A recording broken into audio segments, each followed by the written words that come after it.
नमस्कार विद्यार्थी मित्रांनो, कसे आहात तुम्ही? तुम्हा सर्वांचं अभ्यास मित्र परिवारामध्ये खूप खूप स्वागत आहे. मित्रांनो, आज आपण 23 नोव्हेंबर रोजीच्या चालू घडामोडी अभ्यासणार आहोत. तुम्हाला जर ही सिरीज आवडत असेल तर लेक्चरला पहिले लाईक करा, चॅनलला सबस्क्राईब करा आणि बेल आयकॉनवर क्लिक करून ठेवा, म्हणजे तुम्हाला दररोज या लेक्चरचं नोटिफिकेशन येत जाईल. बघा, लेक्चर सुरू करण्यापूर्वी आपल्याकडे कंबाईन यशवंत बॅच आहे, ज्या बॅचची फी या मंथ एंड पर्यंत 999 रुपये असणार आहे. या बॅचमध्ये तुम्हाला सर्वच गोष्टी देण्यात आलेल्या आहे. टेस्ट सिरीज म्हणा, नोट्स म्हणा, त्याचबरोबर जर आपण बघितलं तर इथं लाईव्ह लेक्चर सुरू आहे, रेकॉर्डेड लेक्चर ऑलरेडी सगळे सब्जेक्टचे दिलेले आहे. ठीक आहे, एवढ्या सगळ्या गोष्टी एकाच बॅचमध्ये मिळणार आहे. त्याचबरोबर सेपरेट टेस्ट सिरीज घ्यायची असेल तर राज्यसेवा आणि कंबाईनसाठी आहे मित्रांनो. त्याचबरोबर राज्यसेवेसाठी विजयश्री रिव्हिजन बॅच जी आहे ती आपण सुरू केलेली आहे आणि आजपासून आपण यूट्यूबवर क्वेश्चन आन्सरच्या माध्यमातून रिव्हिजन सेशन सुद्धा सुरू करणार आहोत. ठीक आहे, जर थेरॉटिकल गोष्टी करून घ्यायच्या असेल तर तुम्हाला आपल्या बॅचेसमधून त्या कव्हर होऊन जातील. त्याची प्रॅक्टिस मी तुमची यूट्यूबवर घेईल. बघा मित्रांनो, पुढे जाऊया. कंबाईन आणि राज्यसेवेसाठी आपल्याकडे फाउंडेशन कोर्सेस आहे. त्याचबरोबर बीएमसी ऍक्ट, मुंबई जीके आणि बीएमसीची आपल्याकडं जी मुंबई महानगरपालिकेचे निरीक्षक आणि कार्यकारी सहाय्यक आहे त्या पदासाठी एक बॅच आहे. त्याचबरोबर जर आपण बघितलं तर सगळ्या सरळ सेवे परीक्षेसाठी all in one batch, railway भरतीसाठी तिरंगा बॅच आणि पोलीस भरतीसाठी स्पेशल रेकॉर्डेड बॅच आहे. त्याचबरोबर मित्रांनो, आपल्या या नोट्स आहे, डिजिटल नोट्स, ज्या तुम्ही प्रिंट आउट काढून तुमच्या अभ्यासामध्ये अजून रिव्हिजन करू शकता. तुमच्या अभ्यासामध्ये या नोट्स खूप फायदेशीर ठरणार आहे. त्याचबरोबर बघा, लवकरच मारुती सर त्यांच्या हिस्ट्रीच्या नोट्स जे आहे त्या आपल्या ॲप्लिकेशनवर आणणार आहे. ठीक आहे, या सगळ्या नोट्स मी तयार केलेल्या आहे, त्यामुळे बऱ्याचशा बॅचेसमध्ये मी माझ्या नोट्स उपलब्ध करून देतो. आता मारुती सर सुद्धा हिस्ट्रीच्या नोट्स आपल्या ॲप्लिकेशनवर घेऊन येणार आहे. त्याचबरोबर अभ्यास मित्र ॲप्लिकेशन सगळ्यांनी डाउनलोड करा, ज्यावर तुम्हाला revision notes plus test plus batches जे आहे ते तुम्हाला बघायला मिळतील. त्याचबरोबर टेलिग्राम चॅनलवर लेक्चरची PDF, इंस्टाच्या पेजवर अभ्यासविषयक रील्स तुम्हाला बघायला मिळेल. आज आपण 23 नोव्हेंबर रोजीचं करंट अफेअर्स जे आहे तर ते अभ्यासणार आहोत. मग यामध्ये पहिलाच मोस्ट इम्पॉर्टंट प्रश्न आहे बघा, 2025 मध्ये 20व्या G20 शिखर परिषदेचं अध्यक्ष पद कोणता देश घेणार आहे किंवा अध्यक्षपद कोणाकडे जाणार आहे? तर बघा मित्रांनो, 20वी जी G20 परिषद होणार आहे तर तिचं अध्यक्षपद मित्रांनो दक्षिण आफ्रिका या देशाकडे आता हस्तांतरित करण्यात येणार आहे. तर बघा मित्रांनो, आता नोव्हेंबर महिना आहे, साधारणतः नोव्हेंबर महिन्यामध्ये काय करण्यात येतं तर पुढच्या वर्षी ज्या देशामध्ये G20 परिषद आयोजित करण्यात येणार असते तर त्या देशाकडे G20चं अध्यक्षपद दिलं जातं. मग यावर्षी 19वे G20 परिषदेचं अध्यक्षपद भूषवलेलं आहे ब्राझीलने. त्यानंतर आता 20वी परिषद जी आहे ती दक्षिण आफ्रिकेमध्ये होणार आहे. म्हणजे आता जी काही 2025 मध्ये G20 परिषद होणार आहे तर त्या G20 परिषदेसाठी G20 परिषदेच्या अध्यक्षपदाचं हस्तांतरण ब्राझीलकडून दक्षिण आफ्रिकेकडे झालेलं आहे. भारतामध्ये कोणती G20 परिषद झाली होती तर 18वी. आपण 19वी G20 परिषदेबाबत काही माहिती जाणून घेऊया. जसं की मित्रांनो, ही ब्राझीलमधील रियो दी जानेरो या ठिकाणी झाली होती. त्याचबरोबर जर आपण बघितलं तर याची थीम काय होती तर building a just world and a sustainable planet, अशी थीम होती, बिल्डिंग अ जस्ट वर्ल्ड. ठीक आहे, तर आपल्याला काय करायचं आहे, एक नॉर्मल जग तयार करायचं आहे आणि आपल्याला शाश्वत काय तयार करायचं आहे तर ग्रह तयार करायचा आहे. ठीक आहे, तर अशी याची थीम होती. ठीक आहे, यानंतर जर आपण बघितलं वेगवेगळ्या महत्त्वाच्या मुद्द्यांवर चर्चा झालेली आहे, जसं की हवामान बदल, लैंगिक समानता, आर्थिक वाढ यावर चर्चा झालेली आहे. त्याचबरोबर या परिषदेचे अध्यक्ष ब्राझील होता, ब्राझीलचे अध्यक्ष लुला द डिसिल्वा. त्यांनी या G20 परिषदेमध्ये ठामपणे म्हटलं की आता काय करा तर युनायटेड नेशनची सिक्युरिटी काउन्सिल जी तिचा विस्तार करा आणि बाकी देशांना सुद्धा त्यामध्ये ऍड करा. ठीक आहे, आपण जर बघितलं तर पुढे जाऊया. आता बघा, आता अलीकडे झालेल्या G20 सारख्याच काही परिषदा कुठे आयोजित करण्यात आले होते, कुठे नाही, त्यांची आवृत्ती काय त्याबाबत जाणून घेऊया. बघा मित्रांनो, क्वाड समिट जी 2024 ती US मध्ये आयोजित करण्यात आली होती. G7 जी परिषद आहे मित्रांनो 2024 ती इटलीमध्ये आयोजित करण्यात आली होती, त्याची 50वी आवृत्ती होती. शांघाय कॉर्पोरेशन ऑर्गनायझेशन म्हणजे SCO ची जी परिषद आहे ती अस्ताना कझाकिस्तानमध्ये आयोजित करण्यात आली होती, तिची 24वी आवृत्ती होती. वर्ल्ड वॉटर फोरमची जी समिट आहे ती बाली इंडोनेशियामध्ये आयोजित करण्यात आली होती, तिची 10वी आवृत्ती होती. नाटोची समिट जी आहे ती वॉशिंग्टन DC या ठिकाणी आयोजित करण्यात आली होती. 16वी जागतिक भविष्य ऊर्जा परिषद जी आहे ती अबुधाबी या ठिकाणी आयोजित करण्यात आली होती. पहिली आण्विक ऊर्जा शिखर परिषद ब्रुसेल्स बेल्जियम मध्ये आयोजित करण्यात आली 2024 मध्ये, पहिलीच झालेली आहे बघा, स्टार मार्क करतो. 16वी ब्रिक्स शिखर परिषद कझान रशियामध्ये आयोजित करण्यात आली होती. जैवविविधता शिखर परिषद COP16 जी आहे ती कैली कोलंबियामध्ये आयोजित करण्यात आली होती. यावर क्वेश्चन आपल्याला येऊ शकतो. 23व्या शांघाय कोऑपरेशन ऑर्गनायझेशनच्या प्रमुखांच्या परिषदेच्या बैठकीत भारताचे प्रतिनिधित्व कोणी केलं होतं? तर एस जयशंकर यांनी केलं होतं. ठीक आहे, तर हा एक एक्स्ट्रा पॉइंट इथं नोट डाऊन करून ठेवा. त्यानंतर दुसरा क्वेश्चन आहे, गयाना जो देश आहे तर गयाना देशाला पंतप्रधान नरेंद्र मोदी यांनी भेट दिलेली आहे. तर 56 वर्षानंतर भारताच्या पंतप्रधानांनी गयाना या देशाला भेट दिलेली आहे. ठीक आहे, मग त्या भेटी दरम्यान पंतप्रधान नरेंद्र मोदींना एक अवॉर्ड मिळालेला आहे, त्याचं नाव आहे द ऑर्डर ऑफ एक्सलन्स. तर हाच क्वेश्चन होता, मी डायरेक्ट उत्तर सांगून दिलं. गयानाने आपल्या देशातील सर्वोच्च पुरस्कार द ऑर्डर ऑफ एक्सलन्स कोणाला, या पुरस्काराने कोणाला सन्मानित केलं? तर पंतप्रधान नरेंद्र मोदी यांना सन्मानित केलेलं आहे. तर बघा, पंतप्रधान नरेंद्र मोदी नायजेरिया, गयाना आणि ब्राझीलच्या दौऱ्यावर गेलेले होते. त्यामध्ये त्यांना मोठ्या प्रमाणावर अवॉर्ड जे आहे ते देण्यात आलेले आहे. बघा, पंतप्रधान नरेंद्र मोदी यांना मागच्या काही वर्षांमध्ये त्यांच्या कारकिर्दीमध्ये 20 ते 30 किंवा आपण 40 सुद्धा म्हणू शकतो एवढे अवॉर्ड मिळालेले. मी त्यातले काही मोजके अवॉर्ड तुम्हाला सांगतो जे परीक्षेमध्ये विचारले जातील. जसं की grand commander of the order of Niger नायजेरियाने दिला, order of the Andrew the apostle रशियाने दिला. त्यानंतर भूतानने the order of Druk Gyalpo Narendra Modi यांना दिला. त्यानंतर Dominica award of honour Dominica राष्ट्रमंडळने दिलं. ठीक आहे, डोमिनिका कॉमनवेल्थने दिला. गार्ड ऑफ ऑनर लाओसने दिला. Grand cross of the order of honour ग्रीसने दिला. त्यानंतर ऑर्डर ऑफ द नील, ठीक आहे, नीलनं दिला, नाईलनं दिलाच नील म्हटलं आता किंवा नाईल. ठीक आहे, तर ऑर्डर ऑफ द नील हा मिस्र म्हणजे इजिप्तने दिला. Grand cross of the legion of honour फ्रान्सने दिला. The grand companion of the order of Logohu Papua New गिनीने दिला. The order of Abdul Aziz Al Saud Saudi अरेबियाने दिला. Companion of the order of फिजीने दिला. एवाल्क अवॉर्ड जो आहे तो पलाऊ गणराज्य म्हणजे पलाऊ रिपब्लिकने दिला. ऑर्डर ऑफ द ड्रग गॅल्पो भूतानने दिला. त्यानंतर लिजन ऑफ मेरिट पुरस्कार अमेरिकेने दिला. ऑर्डर ऑफ जायद UAE दिलेला आहे. The grand collar of the state of फिलिस्तीनने दिलेला आहे. State order of the Ghazi Amir Amanullah खाना हा जो अवॉर्ड मित्रांनो तो अफगाणिस्तानने दिलेला आहे. तर अशा प्रकारे मी इथं फक्त 17 अवॉर्ड घेतले. यामध्ये खूप सारे अवॉर्ड अजून पण आहे, पण हे मेन आपल्याला लक्षात ठेवायचे आहे. यानंतर जागतिक बाल दिन जो आहे तो 2024 मध्ये कधी सेलिब्रेट करण्यात आलेला आहे? तर जागतिक बाल दिन मित्रांनो 20 नोव्हेंबर रोजी सेलिब्रेट करण्यात आलेला आहे. तर आपल्याला कोणताही दिवस, ठीक आहे, आणि त्याची थीम लक्षात ठेवायची. ते 20 नोव्हेंबर रोजी जागतिक बाल दिन सेलिब्रेट करण्यात येतो. मुलांच्या हक्कांबाबत जागरूकता वाढवणं हा त्याचा मेन हेतू आहे. आणि या वर्षीची त्याची थीम आहे मित्रांनो listen to the future. Listen to the future ही चिल्ड्रन्स डेची, ठीक आहे, आपण म्हणूया वर्ल्ड चिल्ड्रन्स डे जो आहे, ठीक आहे, जागतिक बालदिन जो आहे, तर त्याची थीम आहे लिसन टू फ्युचर. ठीक आहे, 20 नोव्हेंबर तारीख लक्षात ठेवा. कोणत्या देशाने वन डे वन जिनोम, ठीक आहे, वन डे वन जिनोम उपक्रमाचं अनावरण केलेलं आहे?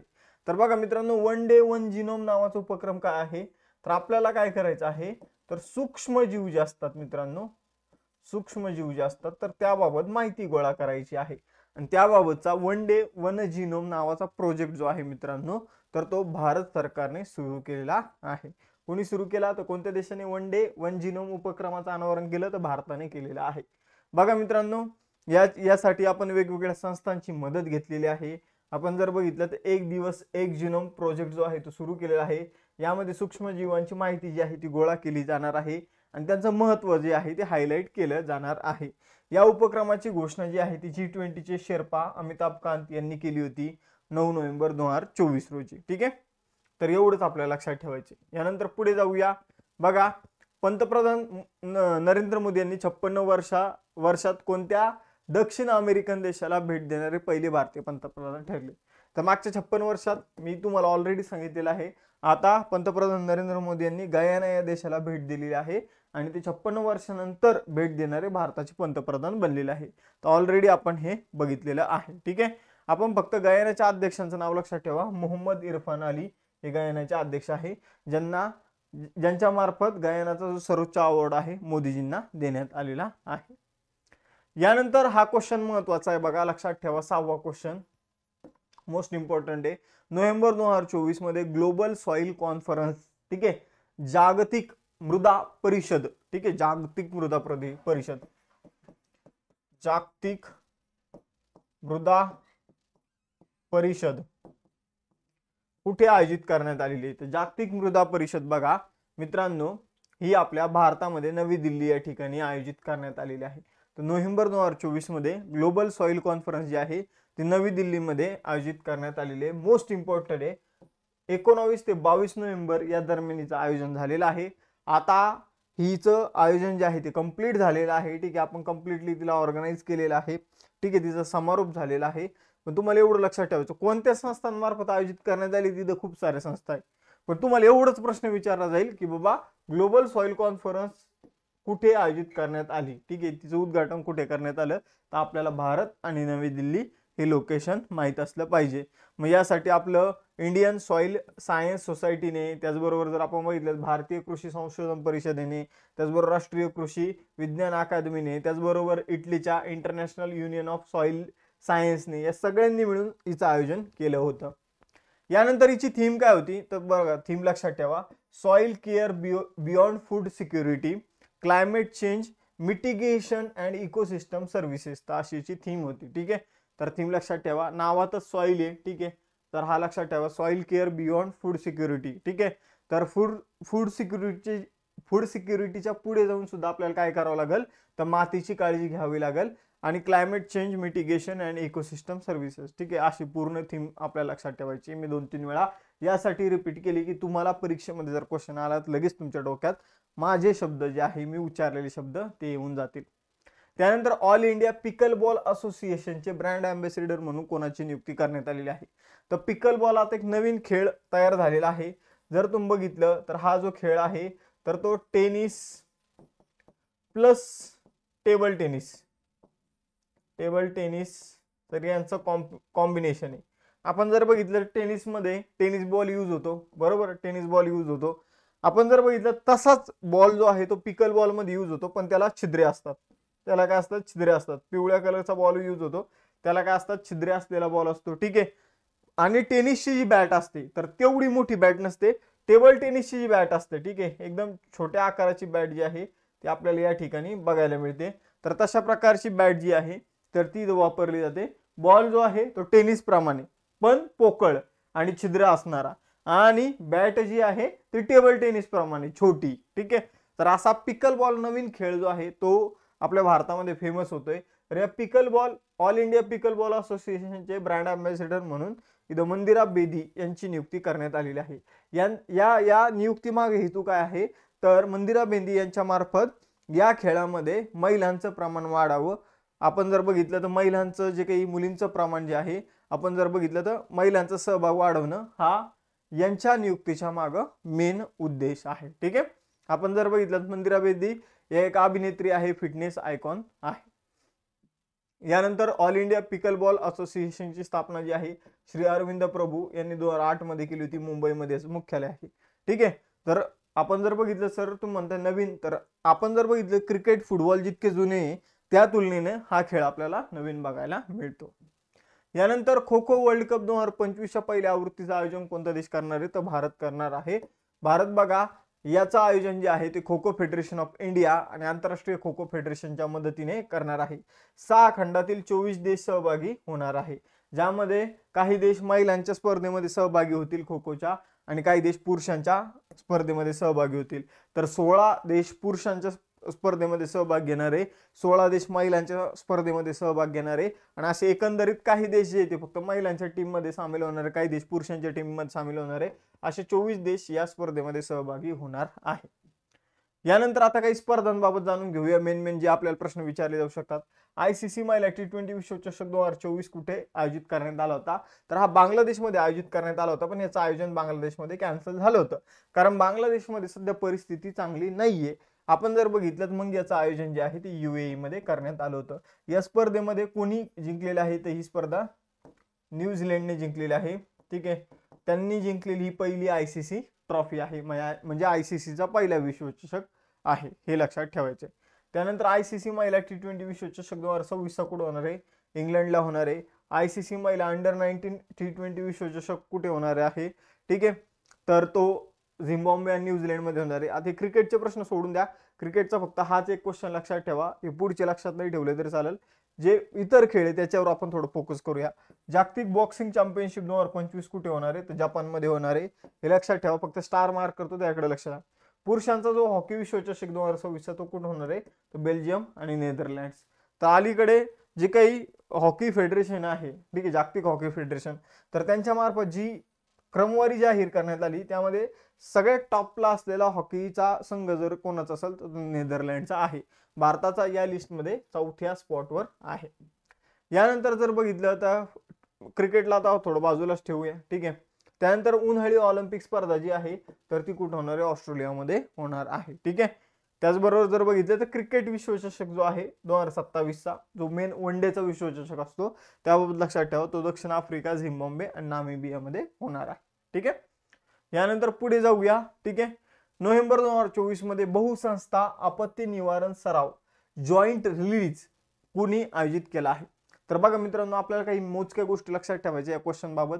जॉईंट रिलीज नावाचा जो युद्ध सराव आहे, ठीक आहे, जॉईंट रिलीज हा कशाशी संबंधित आहे? आपत्ती व्यवस्थापन, आपत्ती निवारणाशी संबंधित हा युद्ध सराव आहे. हा कोणी आयोजित केलेला आहे? तर हा भारतीय सैन्याने आयोजित केलेला आहे, हे आपल्याला लक्षात ठेवायचं आहे. तर भारतीय लष्कराकडून, भारतीय सैन्याकडून आपत्ती आणि मदत, आपत्तीच्या काळात मदत देण्यासाठी जॉईंट रिलीज नावाचा युद्ध सराव जो आहे तो आपण पार पाडलेला आहे. या युद्ध सरावाची आयोजन जे आहे ते कुठं करण्यात आलं होतं हे सुद्धा आपल्याला विचारलं जाऊ शकतं. तर गुजरातमधील अहमदाबाद आणि पोरबंदर या ठिकाणी याचं आयोजन करण्यात आलं होतं, ठीक आहे. तर लष्कर प्रमुख जनरल उपेंद्र द्विवेदी यांनी सुद्धा या सरावामध्ये सहभाग जो आहे तो घेतला होता. यानंतर बघा, भारतीय सैन्याचं आपण जर बघितलं तर ऑफिशियली स्थापना 1 एप्रिल 1895 मध्ये करण्यात आली होती. मुख्यालय नवी दिल्ली या ठिकाणी आहे. त्यानंतर 31वी आशिया पॅसिफिक इकॉनॉमिक कोऑपरेशन बैठक कुठे आयोजित करण्यात आली होती? तर 31वी बघा मित्रांनो, आशिया पॅसिफिक इकॉनॉमिक कोऑपरेशन बैठक जी आहे आपण जर बघितलं तर ती पेरू मधील लिमा या ठिकाणी आयोजित करण्यात आली होती.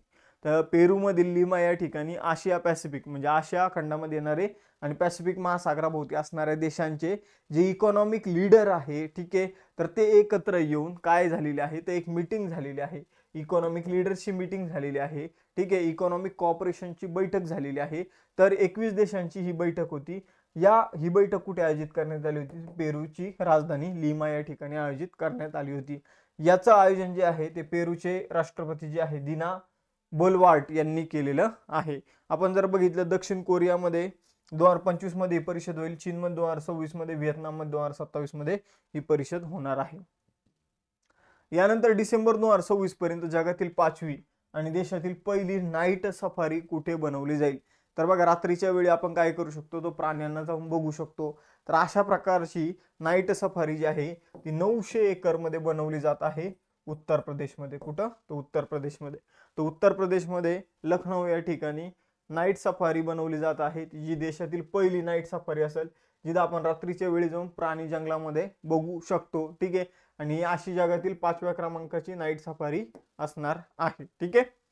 डिसेंबर 2026 पर्यंत ही नाईट सफारी ओपन होऊन जाईल प्रेक्षकांसाठी.